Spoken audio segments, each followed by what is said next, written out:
Salut à toi et bienvenue sur la chaîne Autrement. Diviser pour mieux régner. Tout le monde connaît ce dicton. En plein milieu de la campagne présidentielle 2017, il n'a jamais été autant d'actualité. Donc nous avons été divisés durant ce premier tour. On nous demande de nous unir au second pour mieux régner par la suite. Bref, tu en as sûrement marre qu'on te parle de politique et je ne vais pas aborder le sujet aujourd'hui, mais j'ai tenu à citer ce dicton car justement on va parler d'union aujourd'hui, car le 19 mai c'est la fête des voisins. Jingle. Ce soir, plus de 8 millions de Français devraient participer à la fête des voisins. La fête des voisins. C'est ce soir la fête des voisins. Ce soir, c'est la fête des voisins. Vous ne savez pas quoi faire ce soir, vous pouvez peut-être aller frapper chez vos voisins pour boire un verre et faire connaissance. La fête des voisins. Pour moi, il est crucial de connaître ses voisins et d'avoir une bonne entente avec eux.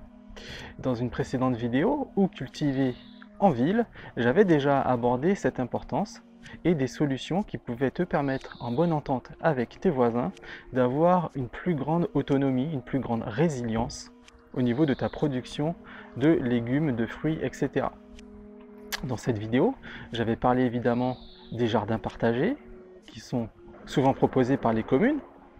J'avais également parlé de verticaliser sa production afin de gagner de la place et de pouvoir produire plus de choses, mais surtout j'avais abordé le fait que par exemple dans un voisinage on peut avoir un voisin qui va avoir plusieurs pommiers, et quand on sait qu'un seul pommier peut couvrir les besoins de plusieurs familles, il suffit justement en bonne intelligence et en bonne entente avec ce même voisin d'échanger avec lui. Par exemple, si toi tu fais beaucoup de salades, tu vas pouvoir échanger contre un panier de pommes quelques-unes de tes salades et ainsi de suite. Donc on va avoir un voisin qui sera Monsieur Tomate, il y aura Monsieur Pomme et toi tu peux être Monsieur Salade par exemple avec ton système aquaponique.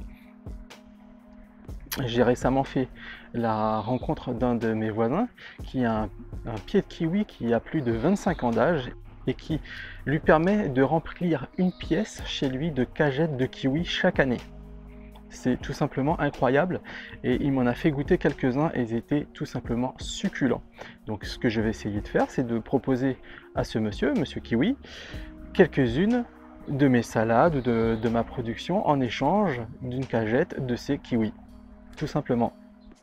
Et le 19 mai, donc la fête des voisins, sera pour toi le moment idéal de justement commencer à tisser des liens avec ton voisinage, à mettre un prénom derrière un visage que tu croises peut-être tous les matins.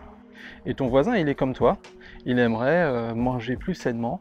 Et c'est toujours plus agréable de connaître un peu ses voisins, de pouvoir frapper à la porte d'à côté quand tu n'as plus d'œufs ou qu'il faut de la farine pour faire un gâteau, etc. Et moi j'ai la chance justement d'avoir des voisins super sympas avec qui je m'entends très bien. Et cela va par exemple me permettre, avec l'un d'entre eux, on a eu l'idée, tous les deux on serait intéressés par un broyeur pour transformer les branches de nos haies en BRF ou en broyat. Un bon broyeur, ça coûte plus de 100 €. Donc très honnêtement, un broyeur, pour broyer les quelques branches de ma haie de lilas chaque année, je vais en avoir besoin une fois. Donc ce qu'on s'est dit, c'est qu'il serait intéressant de consulter nos autres voisins, savoir si eux aussi seraient intéressés par l'acquisition d'un broyeur, et de mutualiser cet achat. Ce qui nous reviendrait, si on est 5 par exemple, à une vingtaine d'euros contre une centaine d'euros pour un bon broyeur. Un broyeur à la location, un bon broyeur, ça va être 40-45 €. Un broyeur d'occasion, qui souvent ne peut broyer que des branches de 2 à 3 cm, en occasion sur le Bon Coin, c'est déjà plus de 30 € pour un broyeur de bonne marque. Tu suis l'idée? Donc voilà, la fête des voisins, c'est le moment idéal pour faire des rencontres utiles qui pourront, en plus d'être un moment de convivialité, de joie, de partage, te permettre d'accroître ta résilience. J'espère que cette petite vidéo rapide t'aura plu. Like, commente et partage afin de soutenir mon contenu. Et n'oublie pas, l'union fait la force. Ciao!